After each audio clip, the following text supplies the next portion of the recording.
Bonjour, dans cette vidéo, on va corriger l'exercice 3 de la série 3. Alors, c'est l'énoncé que vous voyez sous les yeux. Donc, on nous donne l'application f définie de R4 dans R3 par f de x, y, z, t égale x moins y, z moins t, y moins x. Alors, on nous demande de montrer qu'elle est linéaire, de déterminer son noyau, son rang, est-ce qu'elle est injective ou surjective, de trouver une base de l'image de f. Alors, avant de commencer à répondre à ces questions, je vais rappeler ce que c'est que le noyau. Donc, j'ai une application f qui va d'un espace vectoriel E dans un espace vectoriel f, des espaces vectoriels sur le même corps de base. Alors, linéaire. On appelle donc le noyau de f. C'est ce qu'on note par ker f. C'est tout simplement l'ensemble des éléments de E, des vecteurs dans E, qui ont pour image 0. F de U égale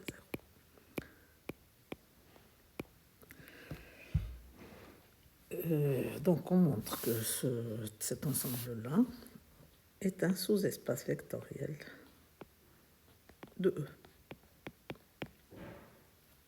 Facile à vérifier. On avait dit que si f est linéaire, alors f de 0 de E est égal à 0 de f. Donc j'ai le 0 de E qui appartient au noyau.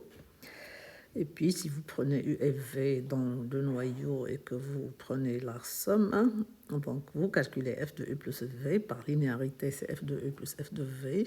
F de U, c'est 0, f de V, c'est 0. Donc, ça vous fait 0 plus 0 égale 0. Et de même, si vous prenez U dans le noyau et alpha dans K, f de alpha E, ce sera alpha f de E par linéarité. Donc, c'est alpha fois 0. Et donc, c'est 0. Et donc, le alpha E appartient au noyau. C'est facile à montrer qu'on a un sous-espace vectoriel de E. Alors, qu'est-ce qu'on a comme propriété? On a la propriété suivante, c'est que si le noyau est réduit à 0, c'est le 0 de E, bien sûr, ça équivaut à dire que f est injective. Injective. Alors, injective en arabe, c'est tabayuniya. Tabayuniya.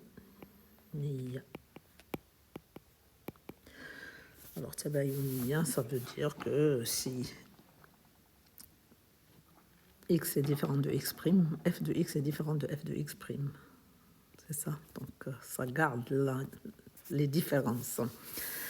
Alors, en application linéaire, ça devient, par linéarité, ça devient si f de x égale 0, alors x égale 0. Parce que, bon, le f de la x différent de x' implique f de x différent de f de x', c'est... Par contraposé, ça fait f de x égale f de x' implique x égale x'. Et donc, par linéarité, ça devient f de u égale 0 implique u égale 0. Alors, donc, nous, ce qui nous intéressera, c'est donc de trouver le noyau d'une application linéaire. Et donc, le noyau, ce sera toujours une résolution. Quels que soient les espaces de dimension finie dans lesquels on travaillera, ce sera toujours une résolution d'un système linéaire homogène. Alors, vous savez qu'un système linéaire homogène admet ou bien une solution unique qui est 0, ou bien une infinité de solutions. Et donc, ker de f, on trouvera soit 0, soit un sous-espace qui n'est pas réduit à 0, et donc dont on déterminera une base. Ce sera donc l'objet de ce chapitre sur les applications linéaires. Alors, qu'est-ce qu'on a d'autre?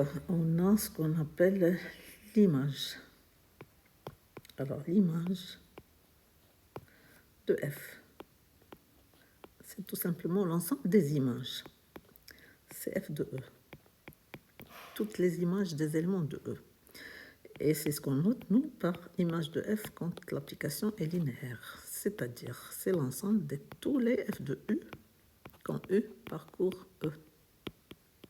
Ou bien, une autre notation, c'est l'ensemble des éléments de F, de V dans F, qui sont images d'un quelqu'un. Donc, ce quelqu'un, ce sera, il existe E dans E, tel que V égale F de E. Alors, cet ensemble-là, on montre que c'est un sous-espace vectoriel de F. Un sous-espace vectoriel de F, c'est facile aussi à voir. Il suffit de reprendre donc F de 0 de E qui est égal à 0 de F. Ça veut dire que le 0 de F est l'image de 0 de E. Et donc, 0 de F appartient à l'image de F. Et puis, si vous prenez V1 et V2 qui sont dans l'image, ça veut dire qu'ils sont images de U1 et de U2 respectivement. Donc, V1 plus V2, c'est F de U1 plus F de U2. Par linéarité, ça devient F de U1 plus U2. Donc, V1 plus V2 est l'image de U1 plus U2. Donc, ça appartient à l'image. De même, si vous prenez alpha dans K et V dans l'image, V c'est F de U, donc alpha V, ça va faire alpha F de U. Par linéarité, ça fait F de alpha U. Et donc, notre alpha V est l'image de alpha E, donc il appartient à l'image. Voilà, donc ça c'est pour dire que c'est un sous-espace vectoriel de F. Alors, on sait qu'une application est surjective. F est surjective. Ça, c'est vrai pour toutes les applications. C'est seulement si F de E est égal à F. C'est-à-dire, alors en arabe, surjective, c'est shumouliya. Shumouliya. Alors, shumouliya, ça veut dire que مجموعة صور تساوي مجموعة الوصول تشمل مجموعة الوصول. Ça c'est donc je traduis pour nos étudiants qui sont issus de l'enseignement arabisant. Donc ça veut dire que l'image est égale à F tout entier. Voilà. Donc, ça, c'est pour... Et donc, quand on a une application à la fois injective et surjective, on dit qu'elle est bijective. Et on va voir donc avec les propriétés sur les dimensions, puisqu'on travaille en dimension finie, et à quoi ça peut se réduire. Alors, qu'est-ce que j'ai encore à dire? Est-ce qu'on a... Ah, oui, l'image de F. Donc, j'avais pris B. Je ne l'ai pas pris. B, si je prends B égale E1, En, une base de E. Alors, F de E1, F de En est une partie génératrice de l'image. Est une partie génératrice de l'image de F. C'est-à-dire, chaque fois qu'on veut chercher en dimension finie, je parle, qu'on nous demande de trouver une base de l'image, il suffira de prendre les images des vecteurs de la base de départ, et on travaille souvent avec dans les bases canoniques, que ce soit dans Rn ou dans R de X ou ailleurs. Ce sera toujours avec des bases bien connues. Et donc, on regarde le rang de cette famille F de 1, F de N. Et en calculant le rang, on va extraire la partie libre maximale de cette partie génératrice. Et ce sera une base de l'image. Donc, j'écris que image de F, on a toujours image de F. C'est le sous-espace vectoriel engendré par F de E1, F de En. Et dernière chose, en dimension finie, donc c'est le théorème du rang. Donc ça, c'est, je rappelle, théorème du rang. Je vous rappelle tout ce que vous devez savoir. Alors, le théorème du rang, il nous dit que la dimension de E c'est-à-dire l'espace de départ, toujours le départ. C'est la dimension du noyau plus la dimension de l'image. Alors, cette dimension de l'image, c'est ce qu'on appelle le rang de F. Et c'est pour cela que le théorème s'appelle le théorème du rang. Et ce théorème, il nous rend beaucoup de services en dimension finie. On va le voir tout de suite. Donc, en gros, c'est tout ce dont j'ai besoin pour cet exercice. Donc, je reviens à l'exercice maintenant. Exercice 3, première question. Donc, on me donne f de x, y, z, t égale. Alors, f est linéaire, donc je prends soit alpha dans R, E égale x, y, z, t, et v égale x', y', z', t' dans R4. Je vais calculer f de alpha e plus v. C'est f2, donc alpha x plus x', alpha y plus y'. Donc là, j'applique la définition de l'addition et de la multiplication externe dans R4. Alpha z plus z', alpha t plus t'. Et donc, comme pour l'exercice tout à l'heure, je vais prendre donc une couleur là pour vous dire ce que je fais. Donc ça, je l'appelle grand X, grand Y, grand Z et grand T.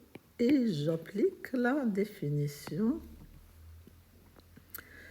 de f de grand X, grand Y, grand Z, grand T. Donc ça va être grand X moins grand Y, c'est-à-dire alpha X plus X' moins alpha Y plus Y', point virgule, alpha Z plus Z' moins alpha T plus T', virgule, alpha y plus y' moins alpha x plus x'.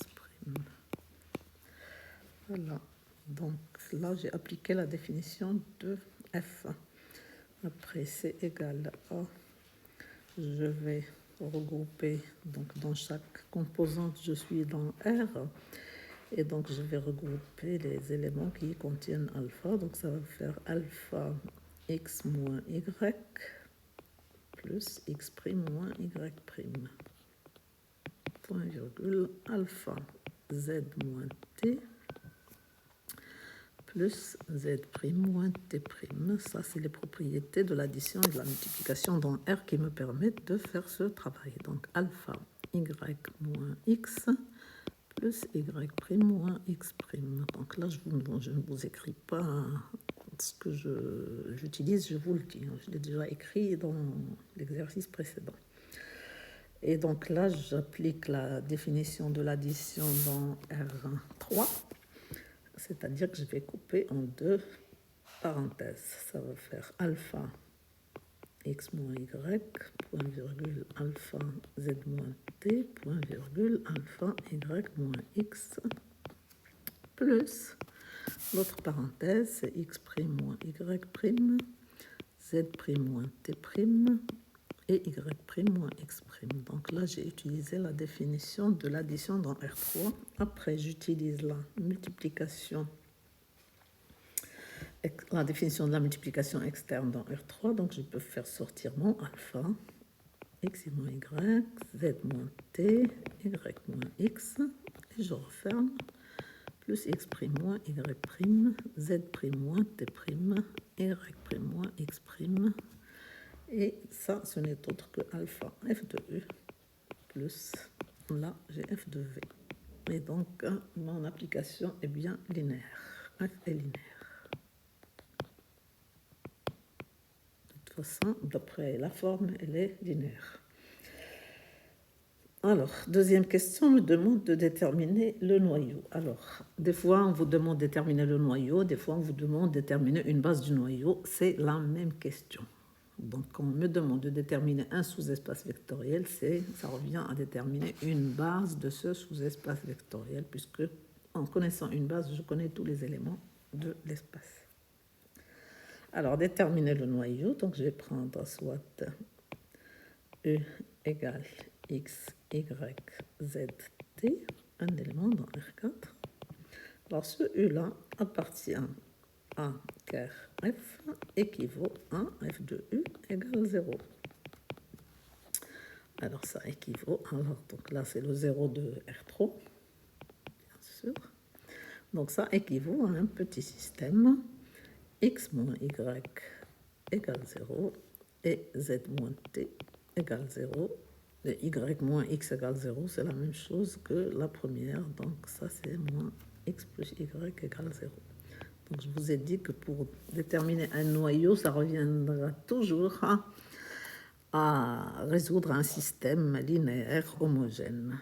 Alors, ici, mon système est équivalent à x moins y égale 0 et z moins t égale 0, système qui est déjà échelonné, qui a deux inconnues principales et deux inconnues secondaires. Donc, je peux dire que y est égal à x et t est égal à z.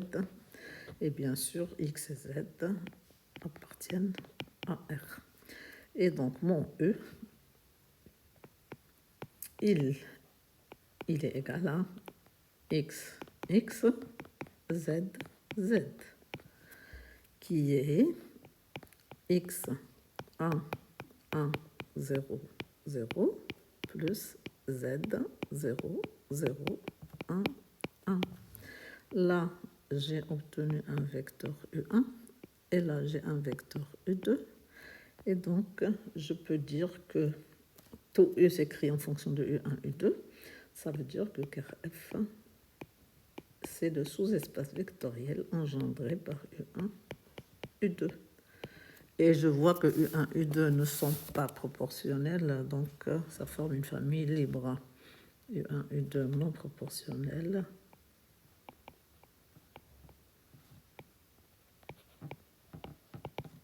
Quand il n'y a que deux vecteurs, il suffit de voir qu'ils ne sont pas proportionnels. Donc U1, U2 est libre. Et donc j'ai obtenu une base de... Alors U1, U2 est une base du noyau.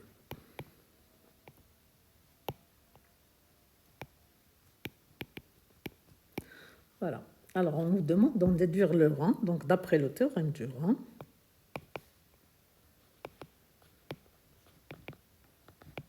D'après le théorème du rang, j'ai dimension de R4, c'est le départ, égale à dimension de ker F plus rang de F.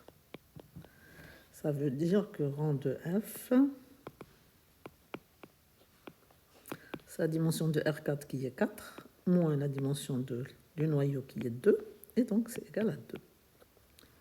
Alors, on me demande, F est-elle injective? Je sais que ker F n'est pas 0 puisqu'on vient de trouver qu'il est de dimension 2.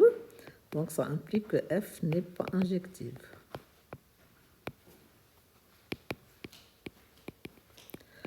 D'autre part, j'ai le rang de F qui est égal à 2, qui est strictement inférieur à la dimension de R3 qui est l'ensemble d'arrivée.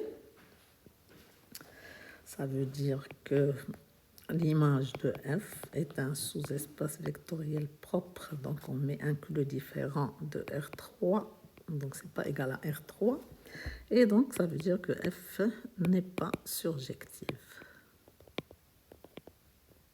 Surjective. Voilà. Dernière question, troisième question. On me demande de calculer l'image de la base canonique de R4.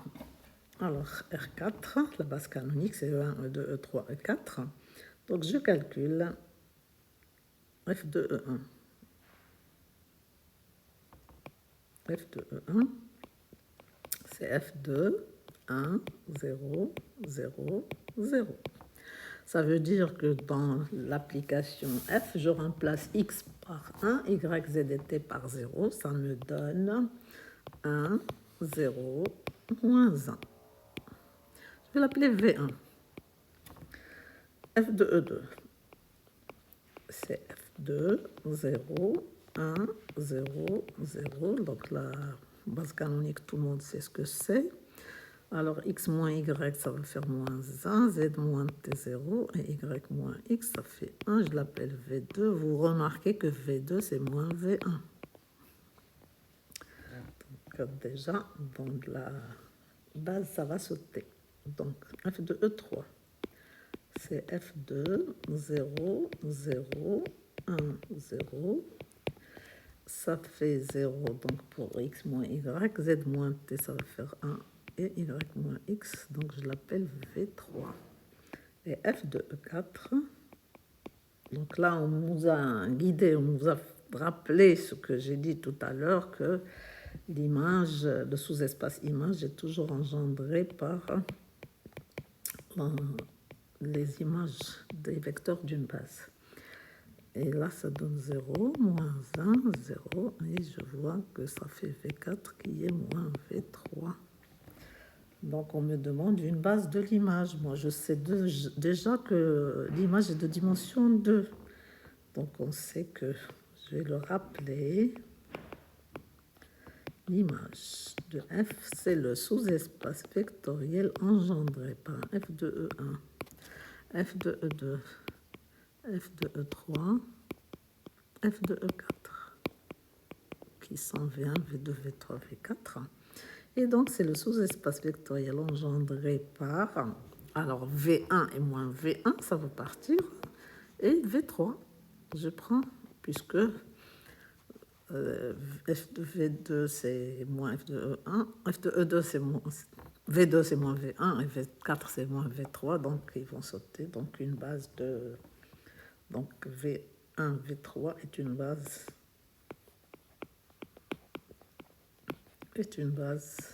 de l'image. Donc, même si on ne savait pas quel était le rang de F, on aurait calculé F de 1, F de 2, F de 3, F de 4, on aurait vu donc V2 c'est moins V1 et V4 c'est moins V3, donc on aurait dit que l'image c'est vecte V1, V2, V3, V4, et c'est égal à vecte V1, V3, puisque V2 c'est moins V1 et V4 c'est moins V3, donc ils vont sauter, ils appartiennent à vecte V1, V3. Et ça se voit que V1 et V3, ça saute aux yeux, ils ne sont pas proportionnels, donc ça forme une famille libre, et donc on obtient encore que le rang est égal à 2, même si on ne savait pas que le rang est 2. Voilà.